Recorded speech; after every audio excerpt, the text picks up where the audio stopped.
You guys ready? Did I say something? Here we go. 3, 2, 1. 40 years ago, BYU won the national championship in football. I'm Dave McCann with Dick Harmon and Lee Benson, two of the best writers the state of Utah has ever produced. I can say that because I've read them my whole life.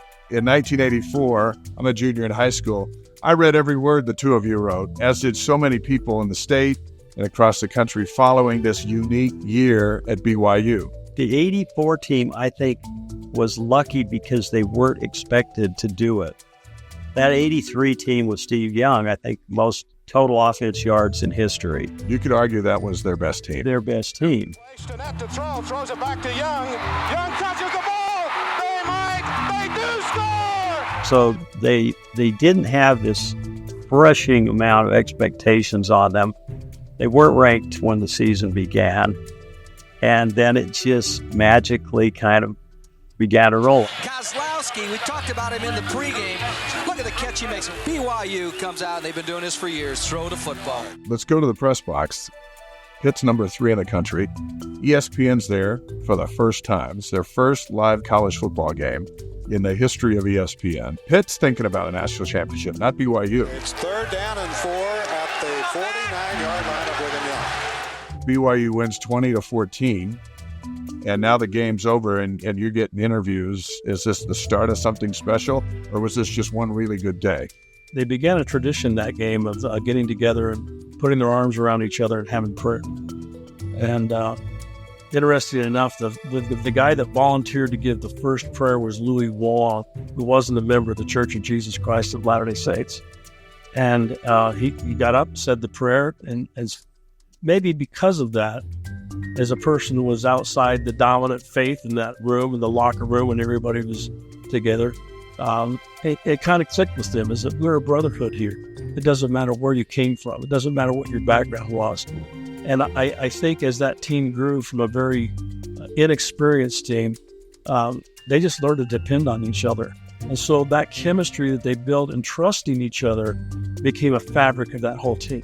They never thought, even though they were losing games at times and struggling and making mistakes, they say that there was not a doubt in their mind that at the end of the game they'd be on top. Brigham Young from Provo has come back to finally take the lead. I think that they believed that there was nobody on their schedule that was going to beat them.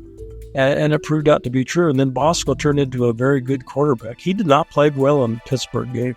He made a lot of mistakes. He had turnovers. He had blown calls. He had all kind of things happen as his learning curve began. Because Steve Young, he was backing up Steve Young the year before. When a lot of folks think of an undefeated season, I think BYU just killed everybody because they didn't play anybody. They're like 6 games they could have lost that were one-possession type games, as opposed to they just beat teams 50-0, like Jim McCann had done. They were passing close to 50 out of 80 plays a game. Go back in the pocket again. He will throws over the middle. Hey, Mooley, across. And it was something no one had ever seen. And that was what was the most fun to me as a sports writer, watching that whole thing, was just how ridiculous it was. It was a revolution. They had a system that was so unique in college football at the time, before NFL defenses and the influences of a lot of NFL coaches came in and really put the pressure on and had coverages that slowed that down. The statistics those teams were putting up were just nuts. Here comes has protection. Throws for the end zone. Touchdown, Brigham Young. I think another thing came into play, and Lee can attest to this too, is how beloved Lavelle Edwards was amongst his peers and amongst a lot of people nationally in the media. They really liked Lavelle. Well, he kept diffusing what could have been a really ugly, controversial situation, like when Bryant Gumbel gave the quote of the year, saying, "How can you vote BYU number 1? Who do they play? Bo Diddley Tech." Then Lavelle comes back with, "You say BYU alumni are upset. What about Bo Diddley Tech?" And he had that ability to diffuse things that way, and that's the cool thing about, to me, covering those BYU teams was they were the personality of Lavelle Edwards. Did you go to the Holiday Bowl with your dad? We were there. Yeah, and it was, as I recall, man, I mean, that was as tense a game as I ever covered. Bosco looking. Chased.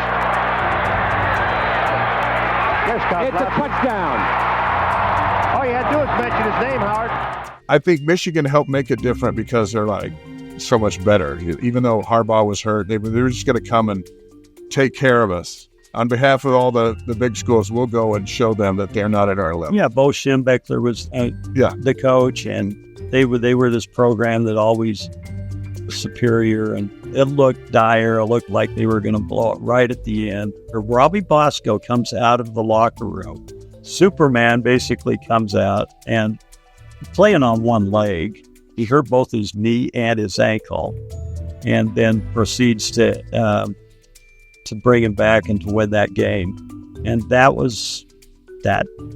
capped it off. 3rd down and 4. The ball at the 13-yard line.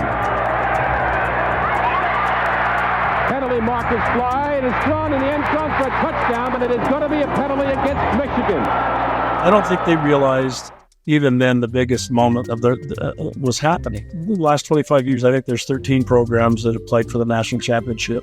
Outside of that group, it's a closed group.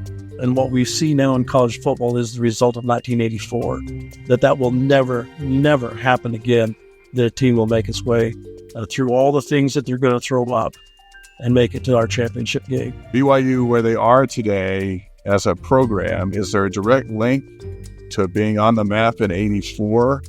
I think that all of those things that LaBelle built led up to a resume that absolutely pushed it over the edge to get into the Big 12. And it's meaningful now because you have a reference point, not only for writers like ourselves that could go back and talk about Steve Young and Robbie Bosco and Jim McMahon and Ty Detmer and that. All those things are brought up in almost every time you start talking in a pregame thing about who is BYU. As far as I'm concerned, is that national championship, that's a hook that is way up there that they can hang that banner on. It's made a big difference in the stature of BYU sports. I believe that.